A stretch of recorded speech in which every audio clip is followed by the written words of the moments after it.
Welcome to the FGTN show, Fishing Gear and Tech News. I'm your host, Alex Tim, and today we've got the best footage yet of ActiveTarget 2XL that's actually on the ice and not from a company that's selling it.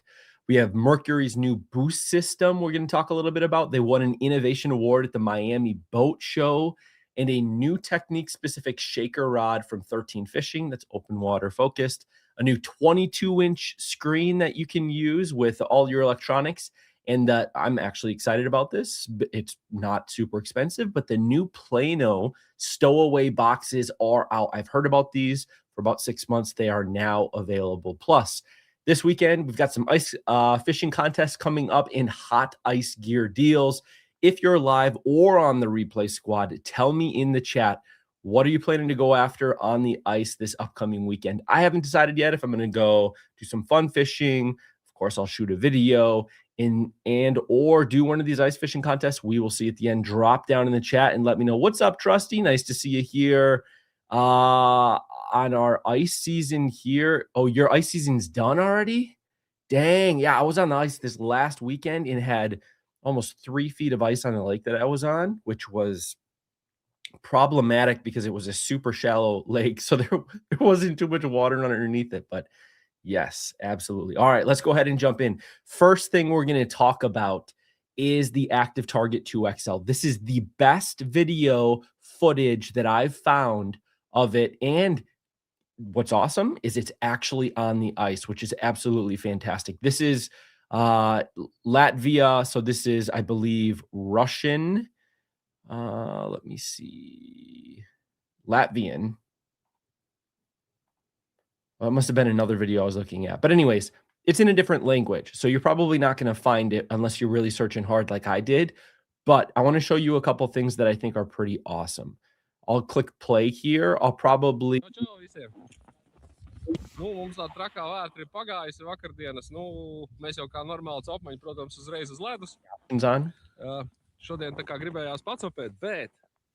So he's going to talk through the transducer. We've talked about it a whole lot. So what I want to do is I want to show you actually, this guy is actually talking about this pole. First, I wanted to show you in Latvia, what types of poles do they use for ice fishing? And this is interesting. Oh, right here. We can talk about the pole here in a second. Look at this. Super lightweight. And it has spikes on the tripod.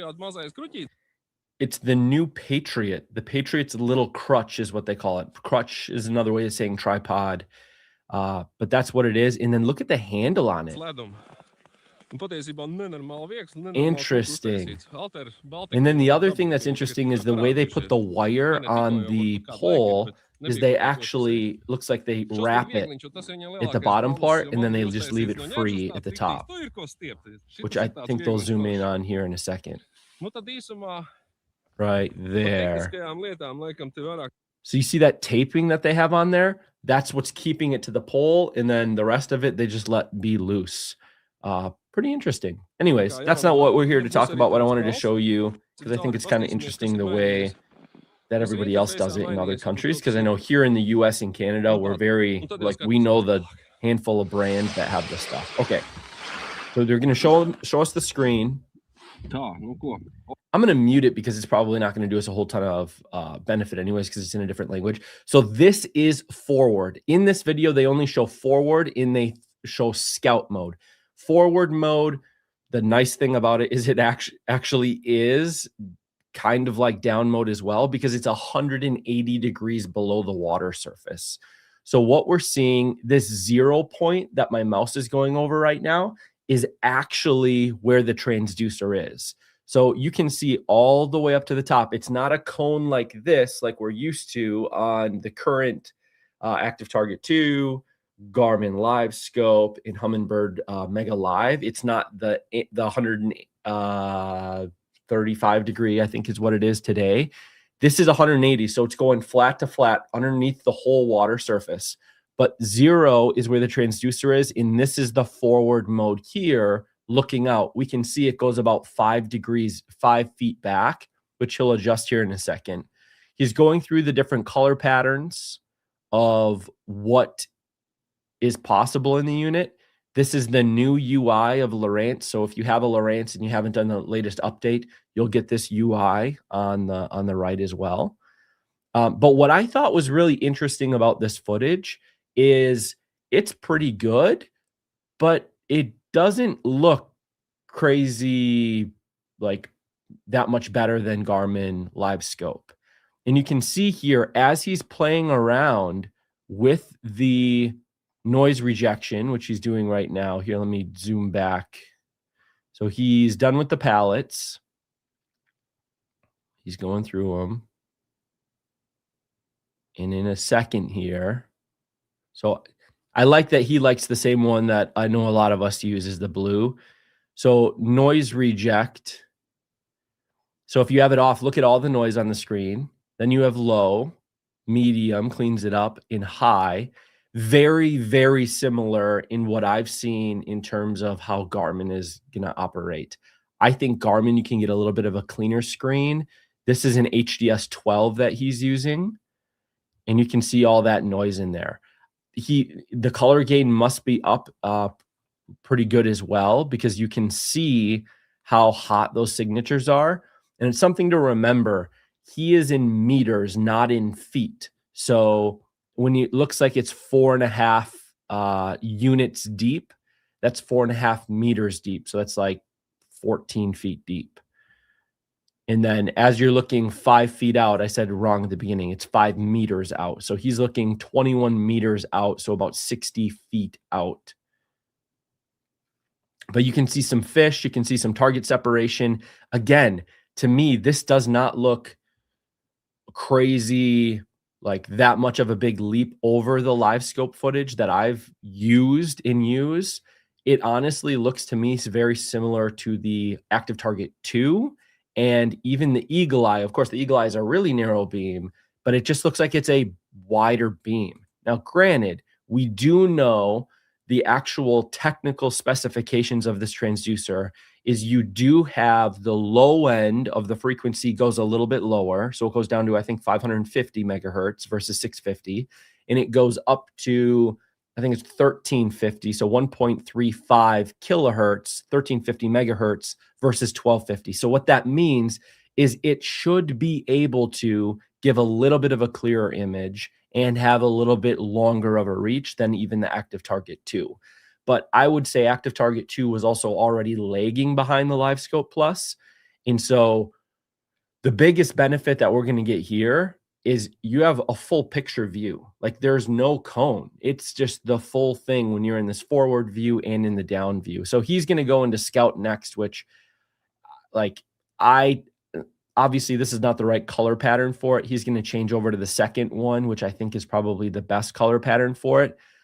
But again, like I don't use perspective too much or Scout in Lowrance. But if you are interested in it, it does look like this could be a big benefit because again, you don't have that cone angle you need to stay within. I'm not too sure on the clarity. I don't use perspective a whole ton, but it looks like there is some opportunity here as well. So just if you want to see this video, I will have it linked down below. You can look at it in high definition on your own screen and really get a view for how the target separation is. I really do like having full beam. The other thing that I want to show you here that I thought was pretty cool is when, and I think I talked over it, is when he was changing the settings. So there's so here, let me go back. So there is I'm going to go to when he goes to the menu right here. So there is a forward range setting that you'll see here, and then there is a reverse range setting. So he is in forward mode, which means, and remember, the ActiveTarget 2 XL, you don't change the transducer by clicking it up for forward and clicking it down for down. It just stays down, and it can reach both ways fully. So there's no changing of the transducer, which is fantastic. In forward mode, though, so you can see he's 21 meters in forward mode. You can see that's what this forward mode is. Reverse range is set to auto. He can change the reverse range to 21, and he's essentially then in down mode with 21 on the right and 21 on the left on the screen of where he's at. So he's going to change the range right now, forward range, and you'll see how far out he can go. And notice the 0 is not in the corner because he has about 5 meters behind it, because that's just what the auto setting is on it in this scenario. 40 meters out is too far for the depth that he's in. It can reach that far because 40 meters is about 120 feet. It can reach that far, but remember, the beams are all stitched together, even in these transducers. And when you get far enough out, so many of the beams have already grounded out that you're not going to get signal out there. So of course he's too far out, so he will end up pulling it in. I think he goes to 30 meters to really just ensure he's got that full view of visible area, like that. And then reverse range, he's going to click on, and you see we've got 5 meters back. He's going to change it to 30, and boom, you see what just happened there? Now the 0 is in the middle, exactly what I was talking about. And now he can see on both sides of him. He didn't touch the transducer. I think that's pretty awesome. Again, the reason why he's got these dead areas on the sides is because he set the range to go that far out. In the depth of water, he's in 14, 15 feet of water, even shallower over here on the left.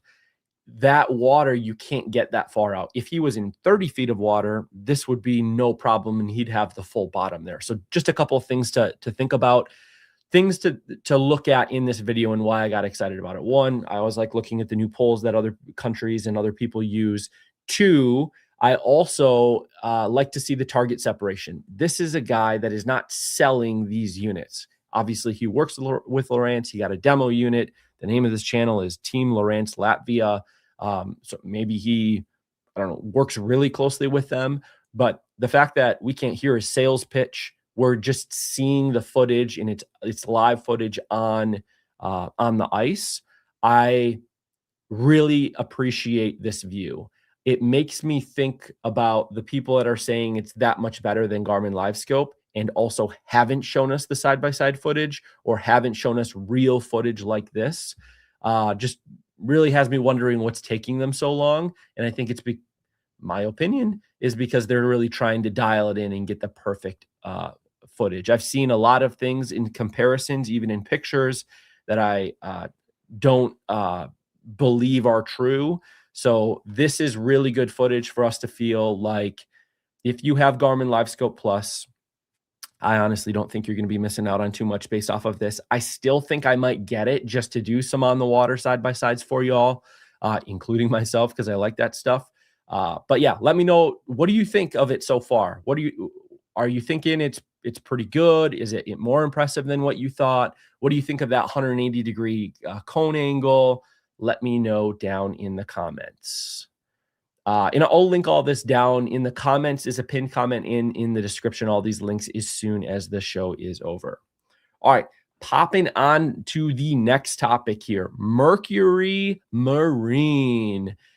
They won the 2026 Miami Innovation Award for their boost technology for advancing outboard engine performance. So what is that? So Mercury Marine, based out of Wisconsin, recently won a 2026 National Marine Manufacturers Association, NMMA, and Boating Writers International BWI Innovation Award during the Miami International Boat Show in the outboard engines category. Mercury Boost technology introduces a breakthrough, I'll zoom in here, software-based engine calibration that generates a 5% to 21% increase in mid-range acceleration and 0 to top speed performance, enhancing one of the most thrilling aspects of the boating experience. You get better 0 to top speed performance, and you have better mid-range acceleration. Like, those are the things that people want out of their motor. They want that pick up and go. They want that acceleration, and they can now do it. And the best part about this is it is a dealer installed upgrade for many existing Mercury outboards. It enhances the responsiveness without requiring aftermarket modifications, giving owners the ability to unlock additional performance through trusted manufacturer-backed software. This is software. They can tune your motor to give you this performance boost. I don't know how far back the motors are that are supported, but it does sound like it is not just new ones that you buy. Some of the new ones you buy will already have the software in it, so it'll already be kind of unlocked, if you will, performance out of it. But if you already have one, let's say within the last, I'm going to make up a number, 5-10 years, definitely reach out to your local dealer, ask about this. They may not have the software updates yet for it, but later this year, it sounds like they will, and they'll be probably give us a list of what all qualifies for it, and I'll be sure to share it with you all here too as well as soon as we know more about it. But that is a pretty exciting thing. I will link this article, and of course, you can go to Mercury's website if you want to learn a little bit more about it as well. But I thought that was super exciting. It's kind of nice. I'm sure they're going to charge you something for it, but it's kind of nice to know they didn't come out with some new enhancement that you got to buy an attachment or you got to buy a new motor for it. They're going to be able to retroactively do it to some of the motors they already have.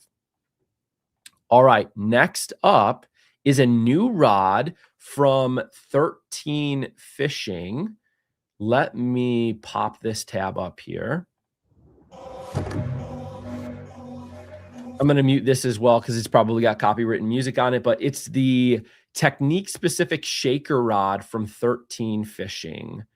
You can see the way that he's using it. The whole idea of a shaker rod or shaking a minnow, which is popular for bass for sure, but also popular for walleye, is the idea of if you use like a minnow jig and like a soft plastic minnow body, and you're casting it, whether with a casting reel or with a spinning reel, when you're pulling it back, you kind of want that minnow to shake in the water.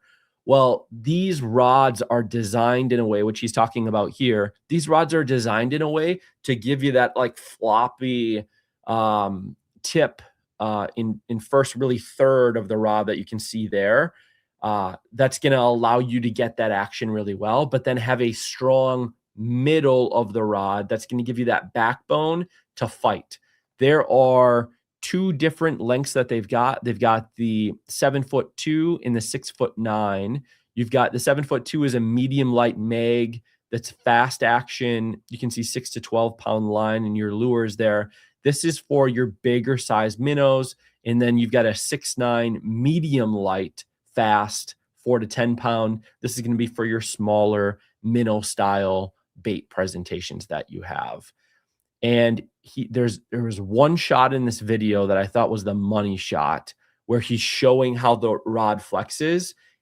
And right there, you saw how when he casted, they'll like flip on the tip of the rod. That is what is important with these rods. You can see it wobbling back and forth and what it's doing to the bait. Look at that. I think there's another shot in here that will show you.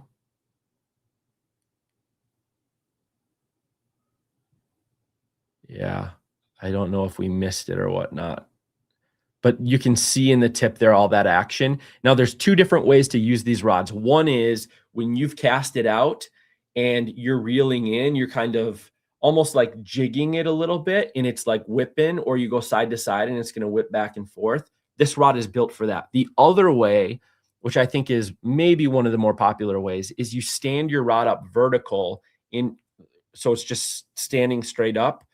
You cast it out, you stand it straight up, and you kind of let it wobble back and forth, and it's going to wobble in the water. Anyways, super cool rods. I'm excited about it. Maybe I'll pick one of them up. I'll probably pick up that the 6'9" one. Looked a little bit better for me. I like the medium fast. It's really good for walleye. It's one of like my favorite actions for those. But yeah, let me know if you guys think you're interested in that, or if anybody uses a different shaker specific type of rod. All right, next, brand new Get Fish Marine. There's a guy, I don't remember his name, but he also has a YouTube channel called Goodman Fishing. If you've ever seen it, he has some marine displays, some screens that he's been working on. These just recently sold out. He has a 16, a 19, and a 22. And what these are intended for is for you to, if you have in your boat, maybe your primary head unit, your screen, and if it's compatible, which we'll talk about here in just a second, you can have another screen in another part of the boat. So the most common thing is by wherever you're driving the boat, and then up in the bow of the boat as well, kind of by your trolling motor area. This is a 22-inch screen. It is big. They have a 16 and a 19 as well. This is a new model. It is brighter. It is lighter. Like, there's a lot of benefits to it. It looks pretty good. And yes, it is $2,800, but I will tell you this. If you were to buy another chart plotter, an actual screen from Humminbird, Lowrance, Garmin, and it was a 22-inch, you're going to pay 2 to 3 to 4 times this amount. Granted, this is not a fully independent unit. You can use touch control on it if yours supports it, so you can still control it, but it will be the same thing that's on your other screen. So obviously, you're not going to put the one that you have hooked up to it right next to it. Otherwise, you're just duplicating the screen. But this is really great for, in my opinion, an area where you're going to be casting, where you're going to be really seeking the fish out. You can still control your unit from this. So I just wanted to tell you about it because it is a pretty decent price point given what it is. In terms of some of the tech specs on it, we've got 1,500 nits of Sunlight readable brightness, 1,000-to-1 contrast ratio, and a full IP67 waterproofing. It's 30% lighter than their previous one. Their Mark 1 was a little bit heavier. I think it's about 16 pounds is what this, or 15 pounds is what this one comes in at. And in terms of units, it is compatible with, he does not have it in here, but there are Lowrance units, Humminbird units, and Garmin units that it is compatible with. All of your typical ones, the same ones that are compatible with like the NBT screens, the same units that are compatible with the Flex, like the Flex 19 from Russell Marine Products. So this is USB adapter and HDMI is what you're looking for. HDMI will mirror the screen, and then if you have the USB, that's going to give you the touch functionality on it.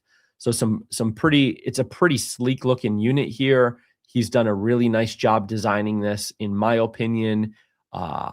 Maybe I'll get one this year because I do have a fully functioning head unit that's in my my driving seat of my boat, and so I might actually mirror that to the front so I can have another big unit. But I mean, these things are adding up. I probably won't do this and get a Lowrance system this year. So anyways, let me know if any of you have purchased any of these external kind of copy display mirror units, if you will, NBT, Russell Marine Products Flex units, or this, or any of the others that are out there. I'd be interested to hear what your experience has been with them so far.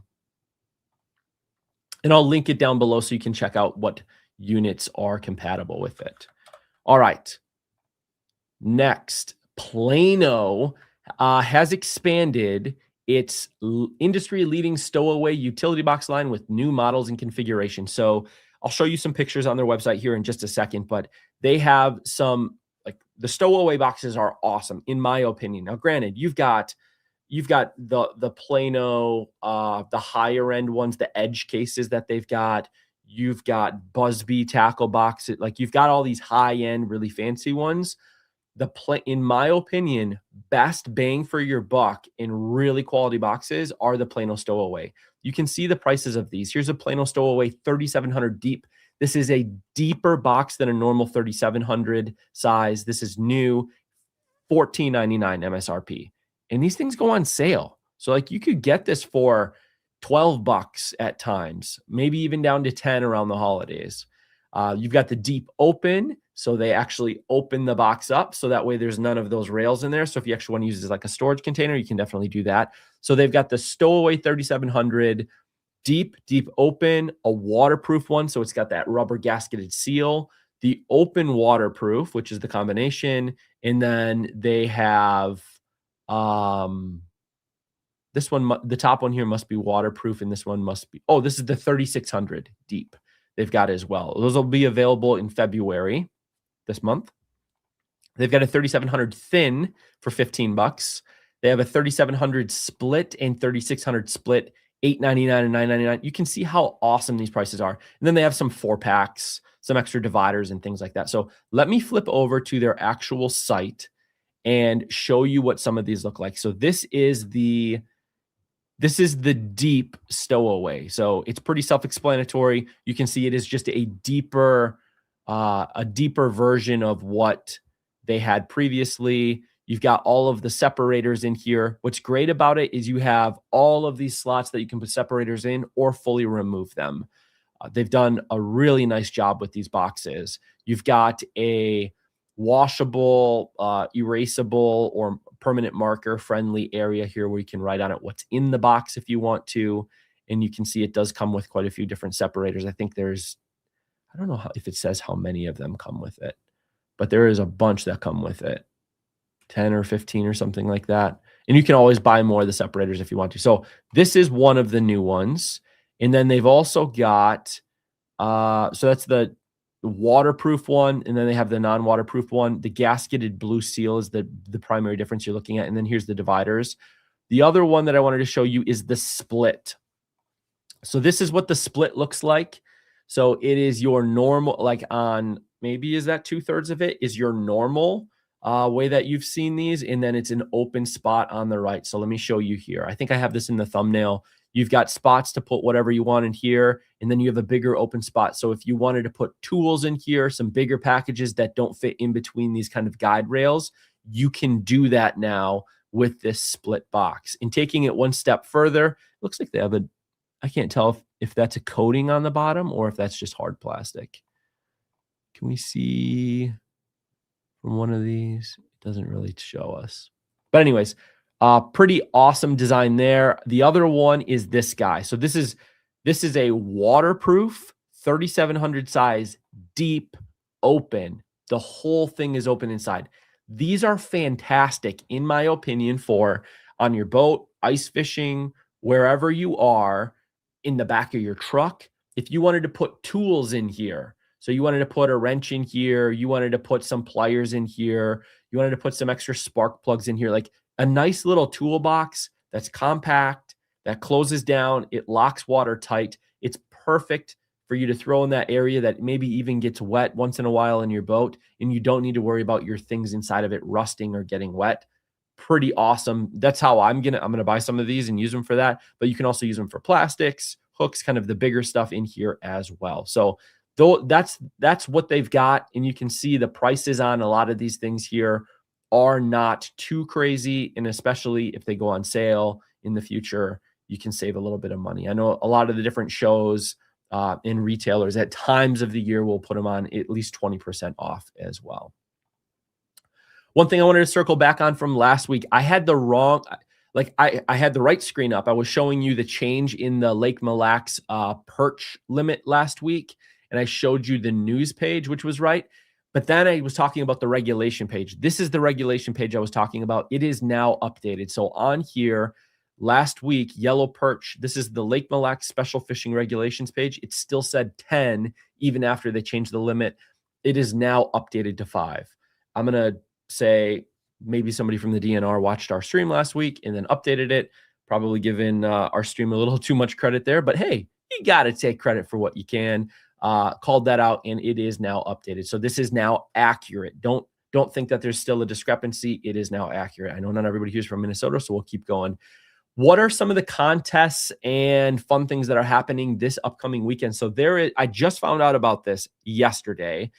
I'm thinking about maybe going and hitting it. So there is it is a fundraiser contest. It is the 19th annual Fishing for the Kier Ice Fishing Challenge, February 21st from noon to 3. It says more details to come, but all the details are on their website. So what this was last year is the 2025 tournament it's a family-friendly event. 886 people who fished, moms, dads, kids, grandmas, grandpas, aunts, uncles, cousins, many friends, 178 kids under 12 and under, and they raised $85,000 in their last tournament.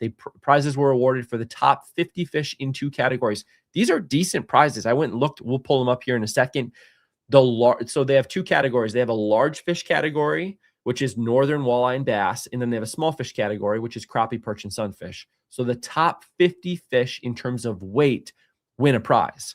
All of the proceeds of this, Fishing for the Kier, honors those who are fighting cancer and those who have fought cancer and won, and those who have suffered from cancer and are no longer with us. So they raise money for the American Cancer Society's Relay for Life of Douglas County here in Minnesota. All proceeds are donated to Relay for Life. So pretty cool cause. And you get to be ice fishing, donating to a good cause, and maybe win like a little bonus of winning a little prize too. It is in Douglas County. Look for the details. I think it's on Smith Lake. Never been to that lake, but maybe I'll go drive over there and check it out this weekend. Check out these prizes. I don't think they have the prizes listed for this year, but they have them for last year. It looks like last year they had drawing winners. They had a 50-50 winner. Looks like maybe they won half of the raffle ticket bucket. So they have raffle tickets as well. They won $4,418. There's a Games Go Pro winner, not sure what that is, in a lifetime fishing license they gave away. Here are the top 50 prizes that they gave out. So this is the small fish category. The biggest fish caught in this 12-3 time window last year was a crappie weighing 1.15 pounds. All the way down to the 50th was a crappie at 0.46 pounds. So you can tell, like, there is an opportunity here. Look at the value of some of these prizes. A 20-foot telescoping flagpole, $340. Cuisinart indoor pizza oven, $198. You could get a Brewmate tank cooler, $326. Here we go. A Fleet Farm gift card, $500. Who got it last year? A 0.61 pound crappie. We keep going here. We got a lily pad, which is like a floating pad for in the water, 0.51 pounds. And I saw a big one down here at the bottom too. $700 gift certificate to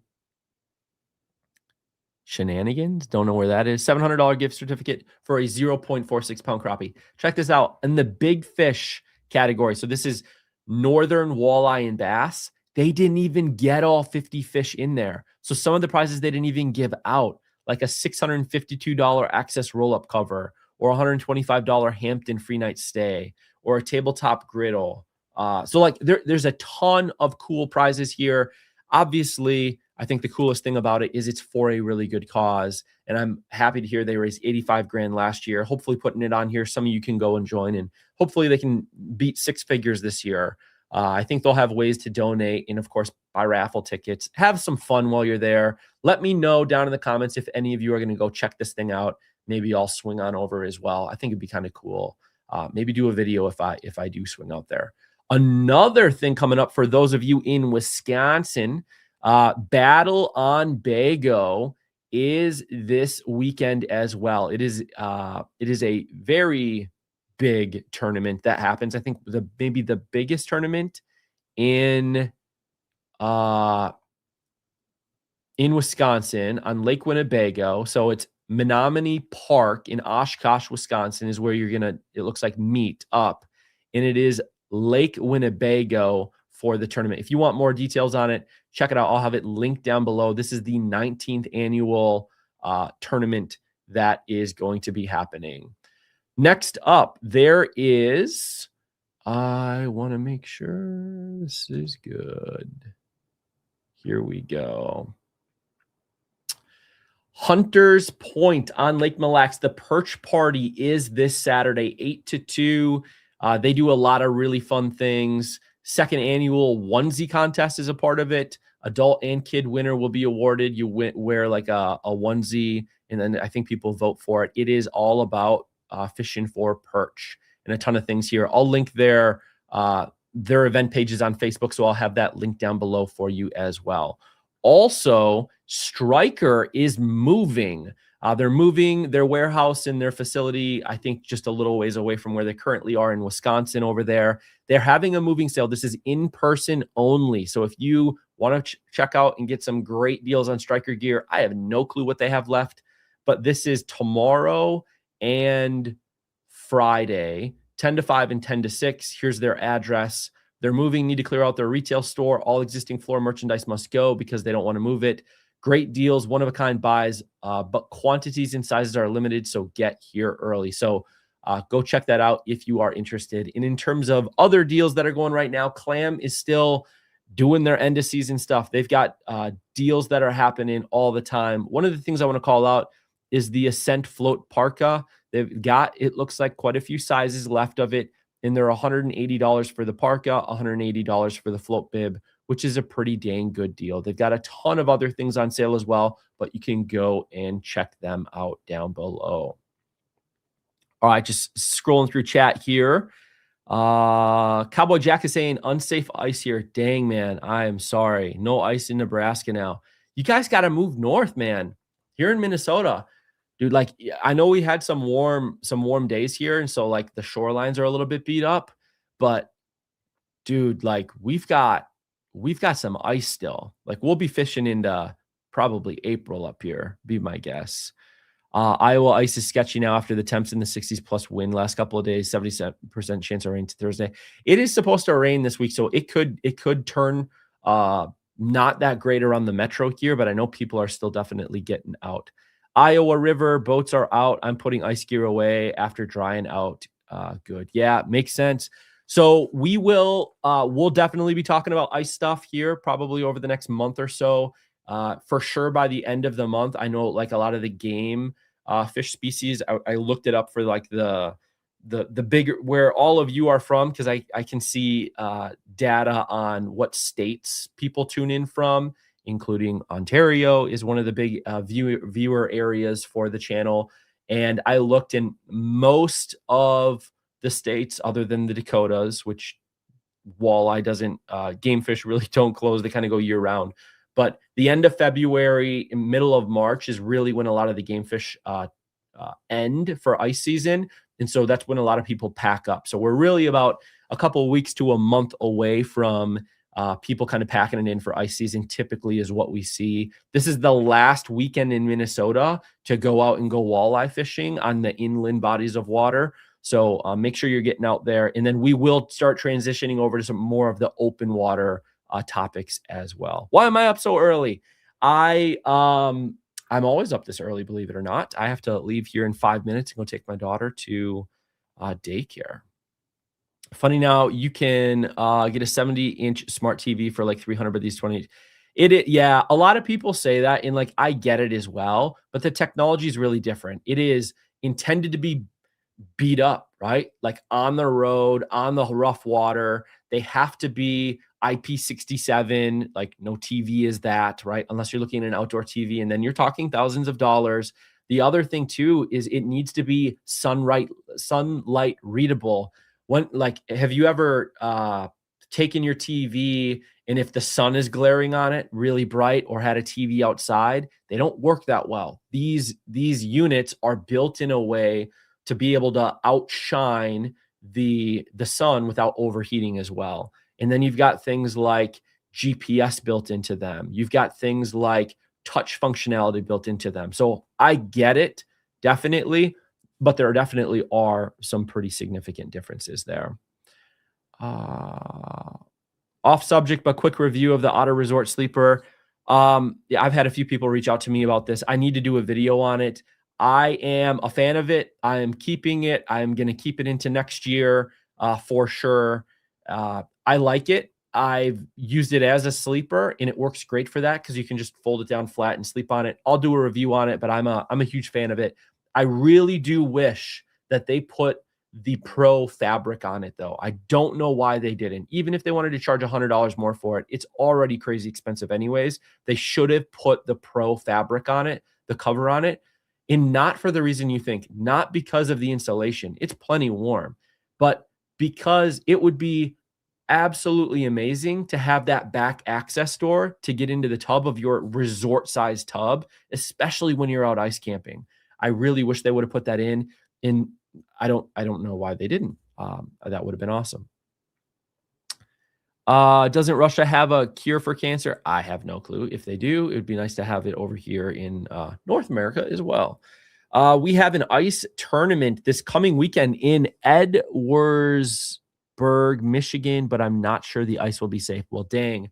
Well, tune in, drop down in the comments if you want to where that's at, and people can find out more detail if it does happen. I believe Spring Steel tournament on Lake of the Woods is this weekend also. Oh, awesome. I'm not going to make the hike all the way up there, but that is good to know. this is the week. A lot of people are wrapping up a lot of these tournaments and over the next handful of weeks here. Northern Ontario, Slush City here. Live Scope Plus is still better. 180 degrees is nice. Any news on Garmin updates? No news on Garmin updates. I'm hoping to hear more, but at this point, we likely aren't going to hear anything until March, if at all. I can't picture a world where Lawrence launches something like this and is going to steal the Bassmaster Classic for the electronics conversation. In my opinion, and I could be wrong, in my opinion, Garmin's got to do something. I don't know what it is. Maybe it's just expanding to a transducer that has 180 degrees. Maybe it's a software update to be able to say theirs is even better now. I don't know, but they got to bring something to Bassmaster Classic, in my opinion. But I have not heard anything yet, unfortunately. I've heard they have things ready to rock and that they've been working on, but they've been waiting for something from the competition to come out to launch it.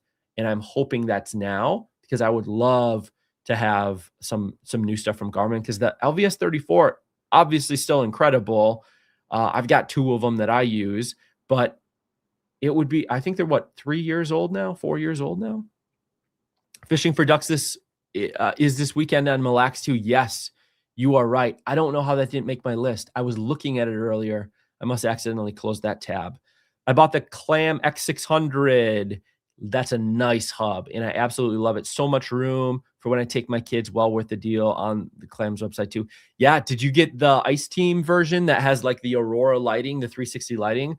If not, I mean, still, you can add it in.